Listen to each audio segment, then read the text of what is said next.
ঊনবিংশ শতকের মধ্যভাগ থেকেই বাংলাদেশ আত্মবোধক গানের সূচনা। 1868 সালে সত্যেন্দ্রনাথ ঠাকুর রচনা করেন মিলে সবে ভারত সন্তান গানটি। বাংলা ভাষায় রচিত এই গানটি ভারতবর্ষের প্রথম উল্লেখযোগ্য দেশগান। 1905-এ রবীন্দ্রনাথে এসে বাংলা দেশগানের পূর্ণ বিকাশ। বিংশ শতকের 30-এর দশকে সমাজতান্ত্রিক চেতনার প্রভাবে স্ফুরণ ঘটে গণসঙ্গীতের। নজরুলের লেখা জাগো অনশন বন্দি ওঠরে যত গানটি প্রথম বাংলা গণসঙ্গীত।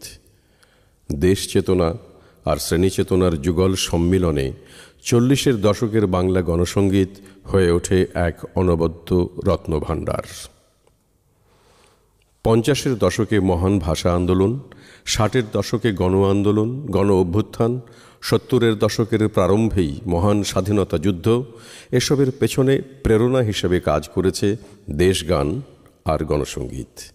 সংগ্রামের আবেগে, মুক্তির আকাঙ্ক্ষায় এ সময় যেন বাণ ডেকেছিল সৃজনশীলতার। রচিত হয়েছিল অজস্র গণসঙ্গীত, জাগরণের গান। জেগে উঠেছিল জাতি, অর্জন করেছিল বিজয়।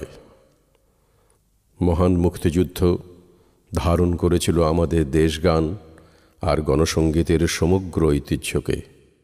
তাই 1905-এ বঙ্গভঙ্গ বিরোধী আন্দোলনের সময় রবীন্দ্রনাথের লেখা একটি দেশগানই আজ স্বাধীন বাংলাদেশের জাতীয় সঙ্গীত।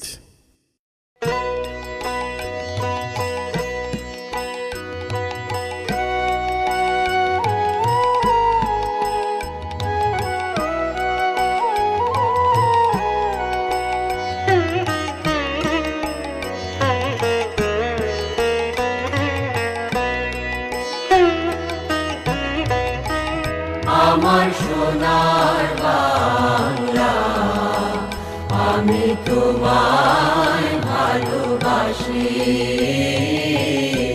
চিরদিন তোমার আকাশ, চিরদিন তোমার আকাশ, তোমার বাতাস আমার প্রাণে। ও মা আমার প্রাণে বাজায় বাঁশি সোনার বাংলা, আমি তোমায় ভালোবাসি। ও মা ফাগুনে তোর আবির বনে ঘ্রাণে পাগল করে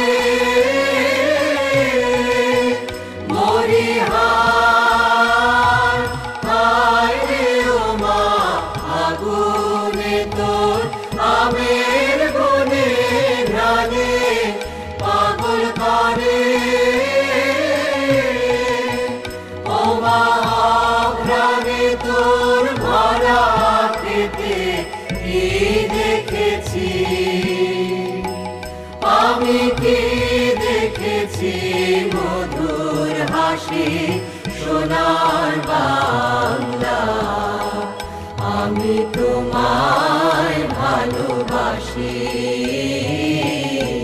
কি শোভা কি ছায়া গো, কি স্নেহ কি মায়া গো, কি আঁচল বিছায়েছ বটের মূলে নদীর কূলে কূলে।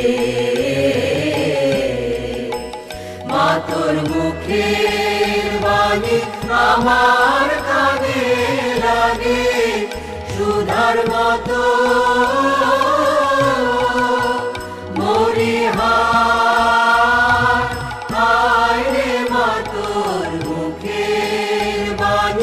আমার কানে লাগে সুধার মতো।